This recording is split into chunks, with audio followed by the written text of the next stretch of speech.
Hello students, मैं हूं SS Chandrawat. स्वागत करता हूं आप सभी का विनायक एजुकेशन ग्रुप के इस ऐप के ऊपर।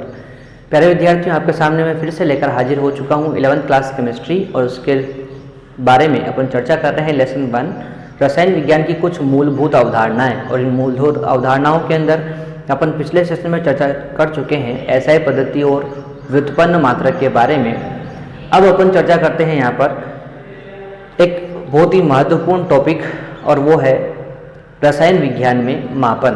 रसायन विज्ञान में मापन की अपन बात करते हैं तो इसमें दो चीज़ें अपन मुख्यतः पढ़ने वाले हैं, वैज्ञानिक संकेतन और सार्थक अंक। तो इन दोनों के बारे में अपन यहाँ पर चर्चा शुरू करते हैं। आज अपन पढ़ने वाले हैं वैज्ञानिक अंक, तो आप लोग बिल्कुल कॉपी पेन लेकर रेडी हो जाइए। शुरू करते हैं आज का सेशन। तो प्यारे विद्यार्थियों, हेडिंग है अपना रसायन विज्ञान में मापन या मापन में अनिश्चितता। मापन में अनिश्चितता। मापन में अनिश्चितता की अपन बात करते हैं प्यारे विद्यार्थियों।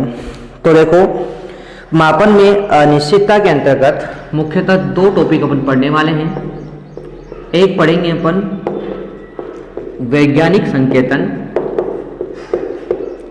और एक पढ़ा जाएगा अपने द्वारा सार्थक अंक।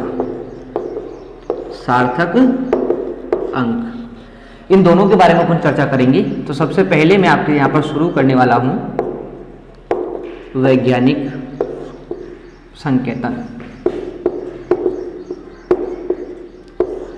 Scientific coefficient. अब देखो प्यारे विद्यार्थियों, सबसे पहली बात आती है कि वैज्ञानिक संकेतन कहते किसे हैं, डेफिनेशन इसकी क्या होगी, इसके बारे में मैं चर्चा करूँ। तो देखो, कोई भी संख्या है, कोई भी मापन का परिणाम है, यदि उस मापन के परिणाम को या कोई सी भी संख्या को अपन n × 10⁻n के रूप में लिखें। किस रूप में लिखें? कोई सी भी संख्या को अपन n × 10⁻n के रूप में लिखें, या उसको अपन n या n × 10⁻n के रूप में प्रदर्शित करें, तो ये जो चीज है ये क्या कहलाती है? वैज्ञानिक संकेतन कहलाती है। अब यहाँ पर बात करते हैं इस n का मतलब क्या होता है। तो आप लोग ध्यान रखेंगे, कैपिटल N का मतलब होता है कि 1 से 9 तक की संख्या। 1 से 9 तक की संख्या, यहाँ बोल सकते हैं अपन यहाँ पर 1 से 9 के मध्य संख्या। मध्य संख्या, ध्यान रखना, ये हमेशा क्या होगी? 1 से 9 के मध्य ही होगी, ठीक है। और यहाँ स्मॉल n जो होता है, ये तो आप लोग जानते हैं चर घातांक है, ठीक है। तो इस प्रकार से एक सिंपल सी बात आपको ध्यान रखनी है कि कोई भी संख्या को यदि n × 10⁻n के रूप में प्रदर्शित कर दिया जाए तो वही क्या कहलाता है? वैज्ञानिक संकेतन कहलाता है। परिभाषा भी इसकी यही हो जाती है कि किसी संख्या के परिणाम को n × 10⁻n के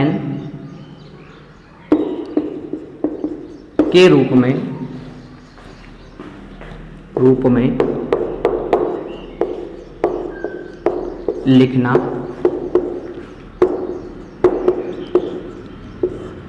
वैज्ञानिक संकेतन कहलाता है।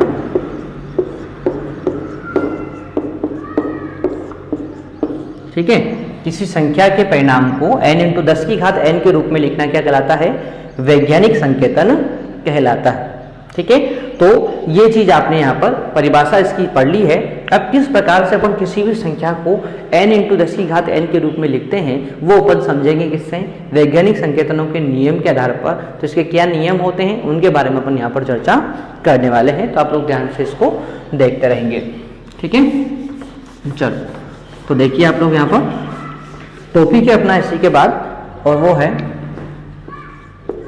वैज्ञानिक संकेतन। वैज्ञानिक संकेतन के नियम, ठीक है।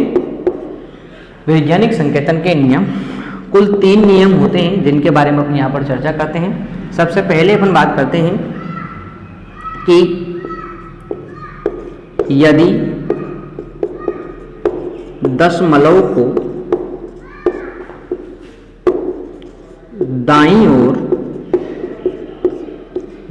ओर ले जाया जाता है तो घातांक दशमलव को दाईं ओर ले जाया जाता है तो घातांक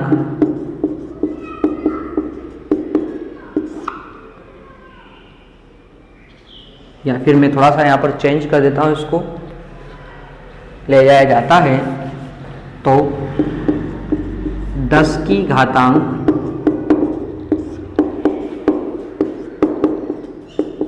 ऋणात्मक लिखते हैं।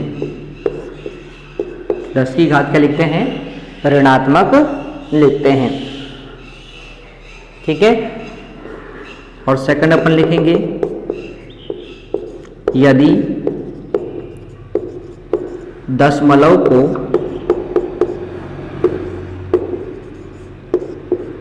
बाईं ओर ले जाया जाता है तो 10 की घातांक धनात्मक लिखते हैं। क्या लिखते हैं? धनात्मक लिखते हैं। और तीसरा लास्ट नियम है, जितने अंक छोड़कर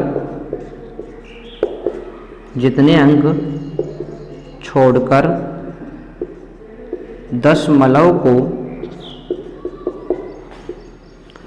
ले जाया जाता है,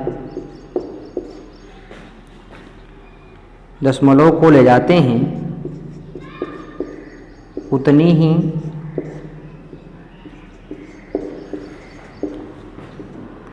घात लिखी जाती है।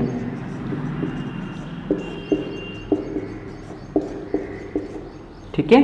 तो ये कुल 3 नियम हैं जिनकी सहायता से अपन क्या कर सकते हैं, किसी भी संख्या को वैज्ञानिक संकेतन में परिवर्तित कर सकते हैं। ठीक है। अब उदाहरण इसके क्या होंगे, किस प्रकार से अपन इसको परिवर्तित करेंगे, वो मैं आपको बता देता हूं। तो ध्यान से आप लोग देखेंगे, यहाँ पर एग्जाम्पल अपने पास है नंबर 1 और वो है आपका 0.00012। सेकंड एग्जाम्पल अपने पास यहाँ पर दिया हुआ है और ये है आपका 568.26। ये 2 संख्याएं हैं। ठीक है। इन 2 संख्याओं को क्या करना है, वैज्ञानिक संकेतन में परिवर्तित करना है। परिवर्तित करने का सिंपल सा नियम मैं आपको बता देता हूं। देखो, अपन को क्या ध्यान रखना है, इस दशमलव का ध्यान रखना है। ठीक है। अब देखो, इस दशमलव को या तो अपन ले जाएंगे बाईं तरफ या ले जाएंगे कहाँ, दाईं तरफ। ठीक है। देखिए, ये दशमलव है, दशमलव के ऊपर इधर ले इसको ले जाएंगे तो ये तो होता है क्या, दायां। और दशमलव के ऊपर इधर ले जाएंगे तो ये होता है क्या, बायां। ठीक है। तो ध्यान रखेंगे, अपन दशमलव के इधर अपन ले जाते हैं, दशमलव को इस तरफ ले जाते हैं तो ये तो होता है दायां, और इस तरफ ले जाते हैं तो ये होता है बायां। ठीक है। मैं आपको बता चुका हूं, दशमलव को दाईं ओर खिसकाएंगे तो घात ऋणात्मक आती है, बाईं ओर खिसकाएंगे तो घात धनात्मक आती है। जितने अंक खिसकाएंगे, जितने अंक छोड़कर अपन उसको ले जाएंगे, घात उतनी ही लिखी जाती है। ठीक है। अब देखिए, यहाँ पर इस संख्या को मुझे क्या लिखना है, 1 से 10 के बीच में, 1 से 9 के बीच में लिखना है। अब इस संख्या को मैं 1 से 9 के बीच में लिखना चाहता हूं तो इस दशमलव को कहां रखना पड़ेगा। देखिए आप लोग ध्यान से, यदि अपन इसको देखें तो यदि इस दशमलव को मैं इस 1 के बाद लगा दूं, कहां लगा दूं, 1 के बाद। ठीक है। तो यदि मैं दशमलव को कहां ले जाऊं, इस 1 के बाद ले जाता हूं यहां पर, तो ये 1.2 हो जाएगा। और 1.2 1 से 9 के बीच में आ गई संख्या भाई, 1 पॉइंट समथिंग आ रहा है, मतलब वो 1 से 9 के बीच में आ गई है। ठीक है ना। तो अपन क्या कर सकते हैं कि इस दशमलव को यदि 1 के बाद लिख देता हूं तो क्या हुआ, ये 1 से 9 के बीच में संख्या आ गई है। ठीक है ना। अब 1 से 9 के बीच संख्या तो आ गई, पर अब क्या किया अपन ने, दशमलव को अपन कहां ले गए, दाईं ओर ले गए। कितने अंक छोड़कर ले गए? 1 2 3 और 4 अंक छोड़कर कहां ले गए अपने उसको? दाईं ओर ले गए हैं। तो 10 की घात क्या आएगी?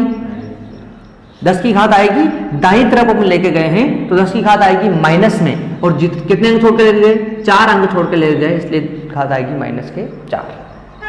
ठीक है, तो इस प्रकार से अपन इसको क्या कर दिया? वैज्ञानिक संकेतन में परिवर्तित कर दिया। ठीक है, उसी प्रकार से इसको चेंज करना है तो इसको आप लोग देखो, वही ये दशमलव है, इस तरफ दायां हो जाएगा, इस तरफ बायां हो जाएगा। ठीक है ना, इसको सोल्व करना है तो कैसे करते हैं देखो। अब देखो ये इतनी बड़ी संख्या है 568.26, इसको क्या करना है? 1 से 9 के बीच में लाना है। तो इस दशमलव को कहां रखूं मैं? बताइए आप लोग। इसको रखेंगे अपन, यदि मैं इसको 5 के बाद रख दूं तो 5 पॉइंट समथिंग आ जाएगा, और 5 पॉइंट समथिंग मतलब क्या हुआ? 1 से 9 के बीच में आ गया। ठीक है ना, तो यदि मैं 5 के बाद ले जाता हूं तो 5.6826 आ जाएगा। ठीक है ना, इन दशमलव को मैं इस तरफ लेके गया, बाईं तरफ लेके गया, 5 पॉइंट समथिंग मैंने लिखा, तो ये क्या आ गया? 1 से 9 के बीच में आ गई संख्या। अब इंटू 10 की घात। अब देखो आप लोग, यहां पर मैंने क्या किया? 1 से 9 के बीच में लाने के लिए इस दशमलव को मैं लेके गया 1 और 2 अंक छोड़कर बाईं तरफ, 2 अंक छोड़कर बाईं तरफ लेके गया, तो घात कितनी आएगी? 10 की घात 2 आएगी, पर किसमें आएगी? प्लस में। किसमें आएगी? प्लस में आएगी। क्यों आएगी? क्योंकि मैं इसको बाईं तरफ लेके गया। ठीक है, बात समझ आई? यहां तक बढ़ते हैं अपन आगे की तरफ, और एग्जाम्पल मैं आपको देता हूं। ठीक है, तीसरा एग्जाम्पल देखिए आप लोग। मैंने आपको दिया है 0.0156, ये मैंने आपको दे दिया। ठीक है, चौथा एक एग्जाम्पल मैंने आपको दिया हुआ है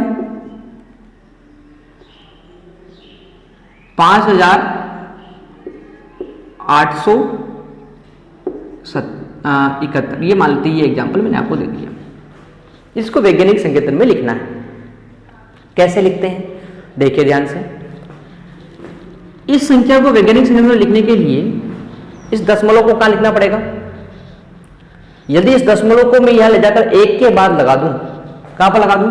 1 के बाद, तो आपको पता है 1.56 हो जाएगा, और 1.56 किसके बीच में आ गया? 1 से 9 के बीच में आ गया।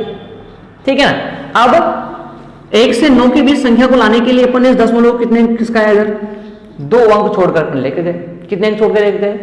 2 अंक छोड़कर लेके गए। कहां लेके गए? दाईं ओर, तो घात किसमें आएगी? माइनस में। 2 अंक छोड़कर लेके गए, इसलिए क्या आएगी? -2 आएगी।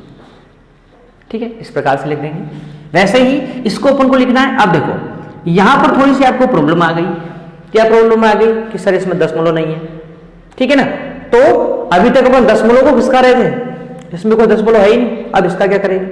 तो देखिए, हमेशा एक बात ध्यान रखेंगे कि जिस संख्या में दशमलव नहीं दिया गया है, इसका मतलब यह है कि उस दशमलव कहां है? पीछे की तरफ। कहां है? सबसे लास्ट में है ना, ये आपको मानना है। क्यों मानना है? इसका कारण है क्योंकि दशमलव के बाद आप लोग 0 लगा दोगे तो भी कोई फर्क नहीं पड़ने वाला, संख्या वही रहेगी। ठीक है ना, दशमलव के बाद अपन क्या लगा देंगे? 0 लगा देंगे, तो भी कोई फर्क यहां पर नहीं पड़ने वाला, संख्या क्या रहेगी? वही रहेगी। यानी आपको क्या मानना है? आपको मानना है कि संख्या के पीछे क्या है? दशमलव है। ठीक है ना, अब इसको क्या करना है? वैज्ञानिक संकेतन में बदलना है, तो उसके लिए इसको संख्या को क्या करना पड़ेगा? 1 से 9 के बीच लाना पड़ेगा। 1 से 9 के बीच लाने के लिए इस दशमलव को मैं कहां लेके जाऊंगा? बाईं तरफ लेके जाऊं, और कहां लेके जाऊं? इस 5 के बाद। यदि मैं 5 के बाद ले जाता हूं दशमलव को, तो यहां पर 5.871 हो जाएगा, यानी 5 पॉइंट समथिंग हो गया, तो 1 से 9 के बीच में आ गया। ठीक है ना, अब 10 की अपने घात लगानी है, तो मैं कहां लेके गया इसको? दशमलव को मैं 1 2 3 अंक छोड़कर कहां ले गया? बाईं तरफ लेके गया हूं, नहीं घात क्या आएगी? +3। ठीक है, तो इस प्रकार से अपन क्या कर सकते हैं? इस कोई भी संख्या को वैज्ञानिक संकेतन में परिवर्तित कर सकते हैं। ठीक है, तो इस प्रकार से आपको वैज्ञानिक संकेतन में बदलना है। ठीक है, अब कुछ क्वेश्चन मैं आपको देता हूं जो आपको होमवर्क में करना है, और वो आपका है यहां पर कि मैंने आपको संख्या दे दी है 4000 को वैज्ञानिक संकेतन में बदलना है, और 6 मैंने आपको संख्या यहां पर दे दी है कि आपको 0.00001 इसको क्या करना है? वैज्ञानिक संकेतन में बदलना है। ठीक है ना, तो ये 2 एग्जाम्पल मैंने आपको बता दिए यहां पर। तो इस प्रकार से वैज्ञानिक संकेतन किस प्रकार से अपन किसी भी संख्या को वैज्ञानिक संकेतन में बदलेंगे, इसके बारे में अपनी चर्चा यहाँ पर हो गई है। एक बार मैं फिर रिपीट कर रहा हूँ, किसी भी संख्या के परिणाम को n × 10 की घात n के रूप में लिखना ही क्या कहलाता है, वैज्ञानिक संकेतन कहलाता है। नियम क्या है, सबसे पहला नियम कि यदि दशमलव को दाईं ओर ले जाया जाता है तो 10 की घात ऋणात्मक लिखते हैं, दशमलव को बाईं ओर ले जाते हैं तो घात को धनात्मक लिखते हैं, और यदि जितने अंक छोड़कर अपन इसको ले जाते हैं उतनी ही घात यहाँ पर लिखी जाती है। ठीक है, तो ये था अपना एक बहुत ही महत्वपूर्ण टॉपिक वैज्ञानिक संकेतन, जो आपका यहाँ पर कंप्लीट हो गया है। कल अपन पढ़ेंगे दूसरा टॉपिक सार्थक अंक। तो आप लोग उस क्लास में आना ना भूलिएगा। मिलते हैं अपन नेक्स्ट सेशन में, तब तक के लिए टेक केयर, बाय।